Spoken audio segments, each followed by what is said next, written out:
Strong రూముల్లో నేతల తలరాతలు, counting కేంద్రాల వద్ద ఉదయం నుంచే హడావుడి, ఈవీఎంలలో భద్రంగా ఉన్న ప్రజా తీర్పు ఏంటి?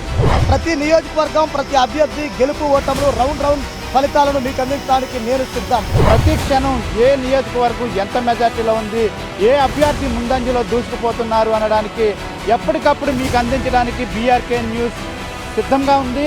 ఎప్పటికప్పటి సమాచారాన్ని బీఆర్కే న్యూస్ ద్వారా మీ ముందుకు తీసుకువచ్చే ప్రయత్నం పూర్తి స్థాయిలో చేస్తూ ఉన్నాం. ప్రతి క్షణం ఎన్నికల ఫలితాలపై మీ ముందుకు రవిచంద్ర, అనంతపురం జిల్లా నుంచి. మీ బీఆర్కే న్యూస్ ప్రతి క్షణం తాజా సమాచారం మీకు అందుబాటులో ఉంచుతూ ఉంది. కెమెరా పర్సన్ రవితో బసవరాజ్, బీఆర్కే న్యూస్, కర్నూలు జిల్లా. కౌంటింగ్ కేంద్రాల వద్ద నేతలు ఎదురుచూపులు. ఉమ్మడి ప్రకాశం జిల్లాలో 12 నియోజకవర్గాల ఎన్నికల ఫలితాలపై లైవ్ అప్డేట్స్ నేను అందించేందుకు ప్రతి క్షణం నేను సిద్ధం. సార్వత్రిక ఎన్నికల ఫలితాలను ఎప్పటికప్పుడు నేను మీకు అందిస్తాను. విజయనగరం నుండి నేను నరసింహ. 4వ తారీఖున జరిగేటటువంటి కౌంటింగ్ ప్రక్రియకి సంబంధించి క్షణం ఫలితాలు, అభ్యర్థుల భవితవ్యం ఎలా తేలబోతుందో మీకు అందించబోతున్నాం. ప్రజా తీర్పు ఎటువైపు, ఎన్నికల ఫలితాలపై ఎప్పటికప్పుడు లైవ్ అప్డేట్స్తో కడప నుంచి నేను మీ ముందుకు.